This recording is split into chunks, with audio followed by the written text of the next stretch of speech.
Today, in another shocker, social media sensation, Poonam Pandey's team said that the 32-year-old model had also succumbed to cervical cancer.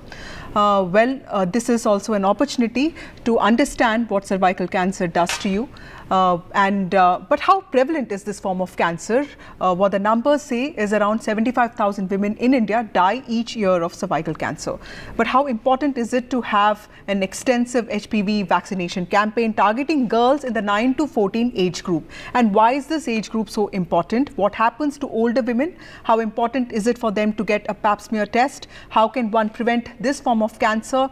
To understand all of this, we have with us a group of esteemed guests. We have Dr. Archana Dhawan Bajaj, who is a gynec at the Nurture IVF Center and CK Birla Hospital. We also have Dr. Anita Ramesh, who is a senior consultant medical oncologist at the Apollo Hospital. And we also have Dr. Vijay Bansal, who is a director at IVY Hospital and also a surgical oncologist. Thank you all of you for joining me on this broadcast. Let me go across to Dr. Bajaj first. Dr. Bajaj, India has a population of over 500 million women who are aged above the age of 15. So in that case, they are at a high risk of developing cervical cancer. Now, what I understand is that a vaccine has been around for last 17 years. We finally have a made in India vaccine. How safe is the vaccine and how important is it? My heartfelt condolences to Ms. Pandey's family and the rest of the fraternity for this loss of a very young, beautiful life. And on heels of that, most apt to say that the 9 to 14-year-old window is the window which is the best window to catch for young girls. The vaccine is very safe, and I'm sure the oncologist will back it up. Very, very few side effects, barring some local side effects like irritation or a little lump or a little bit of itching around the site where the vaccine is given. Really, up until now in my clinical practice, I've heard no side effect of the vaccine. And this is a window where most of our young girls now start exploring life, exploring world. And this is also the window where they probably enter into an era where they are getting exposed to the HPV virus. And also this is the window which is the best window to catch because the disease hasn't developed yet. The minute the disease starts developing, the progression becomes difficult to control. So before the exposure actually happens is the right window to vaccinate. And that makes it all the more so important to catch girls in this this period.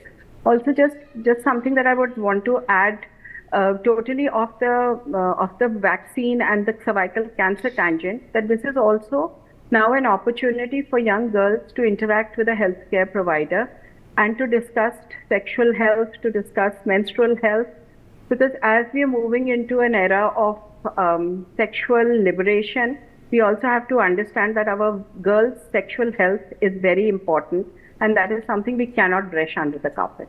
Right. Dr. Ramesh, cervical cancer is the second leading cause of cancer among women.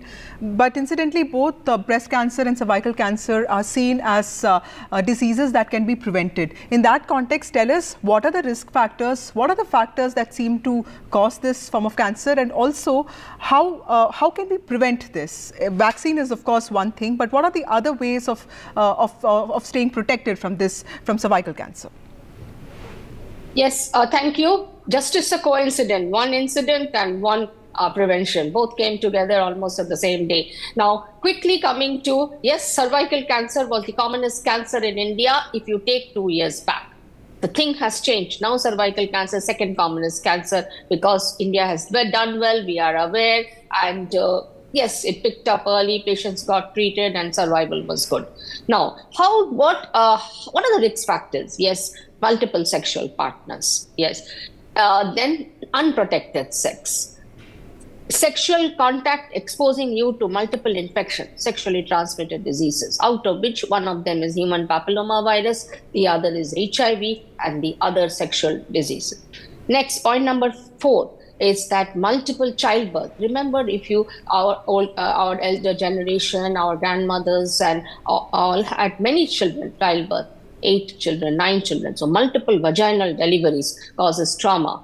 okay, and then those who are into this sexual profession, they are all gets infected. Apart from this, cigarette smoking is related. So these are a couple of 6-7 high risk factors: unhealthy sexual habits, HIV infection, HPV infection, multiple partners, promiscuous partners, multiple childbirth, early childbirth, all are exposed, and smoking. So there are almost 8 to 10 points which expose you to high risks of the cervical cancers.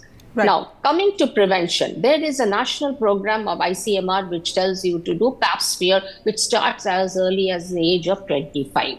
Okay, and it should be, if it is negative, repeated once in 3 years. If it is positive, do a colposcopy, biopsy, meet the gynecologist to prove that it is not cancerous. Apart from this, sex education, avoid barrier sexual methods, and avoid unknown partners, avoid infection. All this goes into say, because these all precipitate, they change the epithelium of the cervix, and multiple intercourses and multiple traumatizes that and causes mutation in the mucosa of the cervix. So the cervix goes mutated, right. Dysplasia, anaplasia, and the cancer develops. One more thing I want to tell at this context, why the age 9 to 14 has been chosen. Ma'am has nicely described. Beyond that, what I want to put is the age before the sexual contact, you have right. to give the vaccine. Once you are exposed and you had a sexual contact, the efficacy of the vaccination decreases. Right. Now, if you see the permission, the vaccine can be given from age of 9 up to the age of 45, provided you did not have a sexual intercourse. Okay. So some people can take it at 45, provided you are not married, not had an intercourse. So that's how the vaccine goes. 4 to 19 with the sexual liberation area is the area, give the vaccine right. and one dose and give another dose. Right. I have given for many patients. Right. Thank you, Dr. Ramesh. Let me go across to Dr. Bansal. Dr. Bansal, at present we have the Cervavac, which is the Serum Institute's made in India vaccine against cervical cancer. Now that is available in market for about rupees 2,000 per dose. Do you think it is important to have universal vaccine coverage? And also tell us if this vaccine also protects one from other HPV strains that cause other cancers, say of the vagina or anus or something like the oropharynx. Yeah, actually this vaccine is compulsory for the girls, but it is useful for the boys also, because HPV is a risk factor for not only for cervical cancer, but it is also for oropharyngeal cancers, then anal cancer, and then genital warts, and then vaginal cancer.